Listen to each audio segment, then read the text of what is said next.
as God. There is nowhere where Jesus made it remote, suggestion that he's God.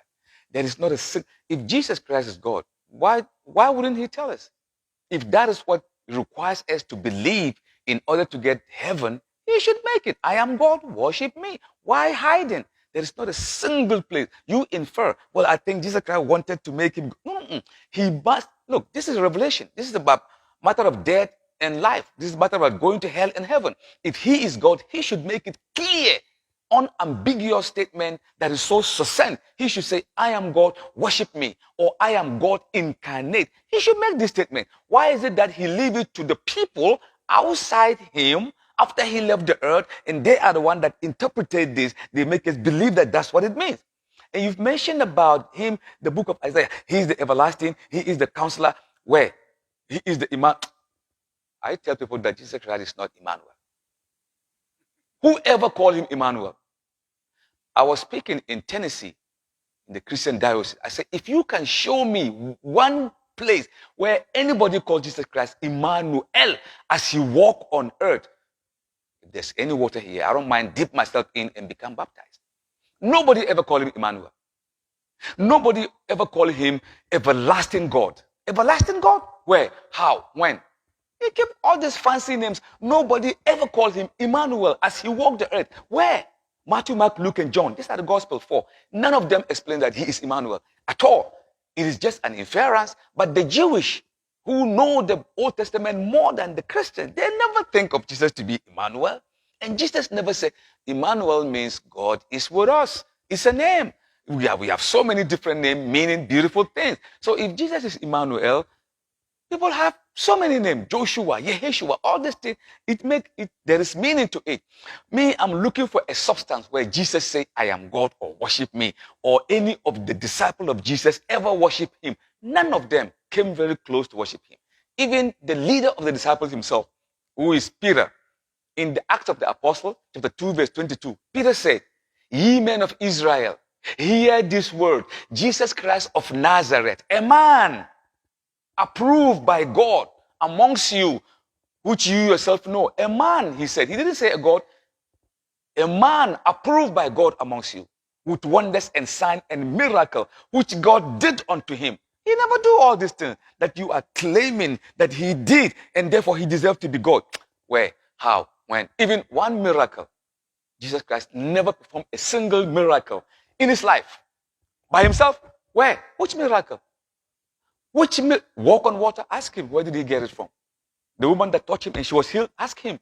The blind, the Bartimaeus? Ask him. He didn't do it on his own. It's God who gave it to him. That means there is someone higher than him. And that is the God that he worshiped. Moses parted the Red Sea. Was he God? Parted the Red Sea? That's serious business. Was he God? No. Joshua, he made the sun to stay for 24 hours. The sun, which is 93 million miles away from the earth, the sun. Joshua raised his hand and he prayed, and the sun stayed so that the Jewish can fight and win their war. Was he God? Daniel, miracle is given by God to many, many prophets. Elisha, somebody died, he raised him up. You know that. Elijah and Elisha, all of them raised people from the dead. Elisha feed people with few bread. They copy what Jesus Christ did. They did the same thing. So miracle is not a test. The greatest miracle is to follow the laws and the commandment of Jesus. That is what he said we should do. But for some reason, they've made him a God. He is God. Who is God? Jesus. He's never said he's God. And he never mentioned anything about him being God. It was after him that people begin to come like Paul and this and that. Look, I need a solid proof where Jesus said, I am God, I am the Son of God, physical Son of God, or whatever.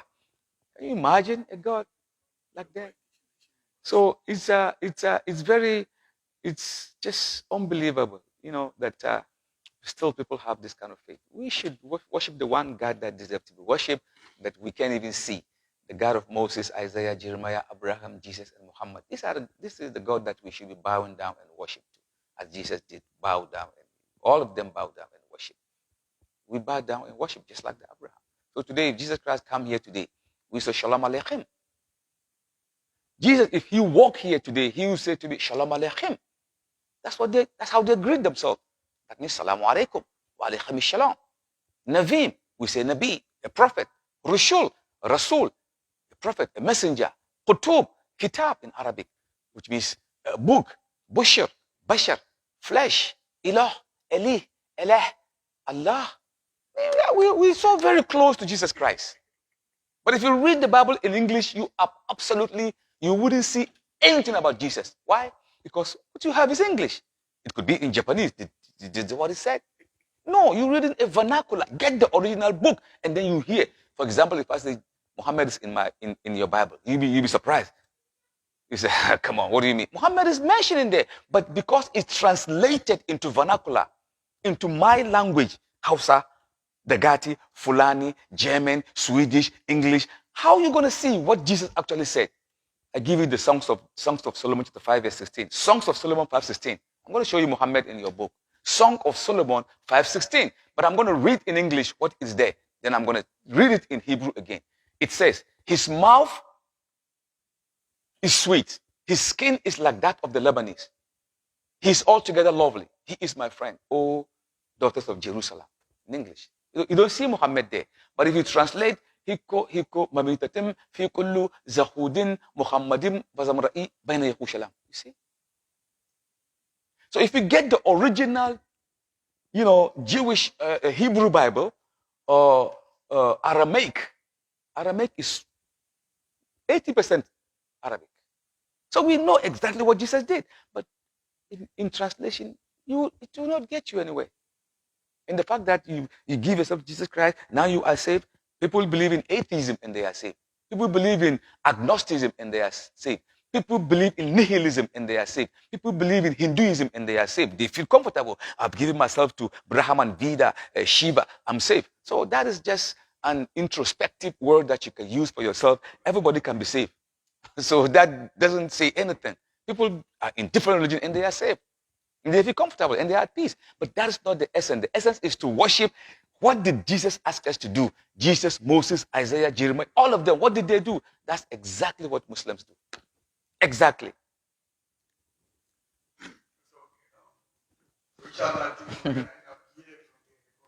I got a lot of things to go. I didn't.